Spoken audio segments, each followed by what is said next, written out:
ഈ 50 രൂപ ഉണ്ടല്ലോ നിങ്ങൾ, ഈ 50 രൂപക്ക് വയറും മനസ്സും ഒരുപോലെ നിറക്കാൻ പറ്റിയ ഞങ്ങളെ സ്വന്തം കുഞ്ഞാണിയാക്കാൻ്റെ ഹോട്ടലിൽ ഞങ്ങൾ നിങ്ങൾക്ക് പരിചയപ്പെടുത്തി തരാം കേട്ടോ. ഞാൻ 50 ഉറുപ്പിന് കൊടുത്താൽ മതി. ഞങ്ങളെ മലപ്പുറം ഭാഷയിൽ പറഞ്ഞു കഴിഞ്ഞാൽ പള്ള നിറച്ച് തിന്നാം. സ്പെഷ്യൽ കൂട്ടാനായ ഇറച്ചി മീനൊന്നും ഉണ്ടാവില്ല, അതിൻ്റെ കൂടെ ഉള്ള ഒരു 3-4 കൂട്ടാൻ, ചോറ്, പപ്പടം, ഇതൊക്കെ എങ്ങാണ്ട് നമുക്ക് എത്രയും തിന്നാം. 50 ഉറുപ്പിന് കൊടുത്താൽ മതി. പിന്നെ മൂപ്പര സ്നേഹം. അപ്പോൾ അവിടുത്തെ വിശേഷങ്ങളൊന്ന് കണ്ടുനോക്കാം. ശനിയാഴ്ച ആയതുകൊണ്ട് സ്കൂൾ ലീവ് ആയതുകൊണ്ടും ഞാൻ പോയ ടൈം 3 മണി ടൈം ആയതുകൊണ്ടും കേട്ടോ ഇങ്ങനെ എംറ്റി ആയി കിടക്കണത്. അല്ലെങ്കിൽ 12:30 മുതൽ 2:30 വരെ നല്ല തിരക്കില്ല ടൈമാക്കാം. ഇതാണ് കേട്ടോ നമ്മളെ കുഞ്ഞാണിയാക്കാം. അപ്പോൾ മൂപ്പര് വെറുതെ തമാശയിൽ എത്തപ്പം ഒന്ന് ക്യാമറ ഒക്കെ പിടിച്ചൊന്ന് ചോദിക്കാം. വൈറലാക്കണ്ടേ?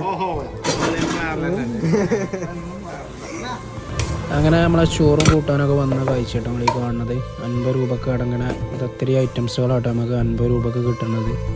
50 രൂപേൻ്റെ പുറത്ത് എക്സ്ട്രാ പേയ്മെൻറ്റ് ചെയ്ത് കഴിഞ്ഞാൽ ചിക്കന്, ബീഫ്, ഫിഷ്, ഓംപ്ലേറ്റ് കാര്യങ്ങളൊക്കെ ലഭ്യമാണ്. അങ്ങനെ ഞാൻ കഴിച്ചു തുടങ്ങി. രണ്ടാമത് കൂട്ടാനും പപ്പടം, അച്ചാറ് കാര്യങ്ങളൊക്കെ വരുന്ന കാഴ്ചയാണ് നിങ്ങൾ കാണുന്നത്. തിരക്കിലെ ടൈമിൽ പോയാൽ കുറച്ച് ക്ഷമ ആവശ്യം. അങ്ങനെ നമ്മളെ കഴിക്കൽ കഴിഞ്ഞ് കഴിഞ്ഞ് മോര് കുടിക്കണ കാഴ്ചയാണ് നിങ്ങൾ കാണുന്നത്. പോത്ത് കഞ്ഞിൻ്റെ വെള്ളം മോന്തണ പോലെയാണ് മോരൊക്കെ കുടിക്കണത്. അങ്ങനെ കുഞ്ഞാണിയാക്കാക്ക് ക്യാഷും കൊടുത്ത് തിരിച്ചു പോരുമ്പോൾ മൂപ്പര വക ഒരു സ്നേഹത്തിൻ്റെ മുട്ടായി എല്ലാവർക്കും കിട്ടും കേട്ടോ. ഇതിൻ്റെ ലൊക്കേഷൻ വരുന്നത് കരാറുണ്ടിലെ പഴയ വിനോദ സിനിമാസിൻ്റെ നേരെ മുമ്പിലുള്ള കുഞ്ഞാണിയാക്കാൻ്റെ ഹോട്ടൽ. പേര് മിന്നൂസാണ്, പക്ഷേ കുഞ്ഞാണിയാക്കാൻ്റെ ഹോട്ടൽ.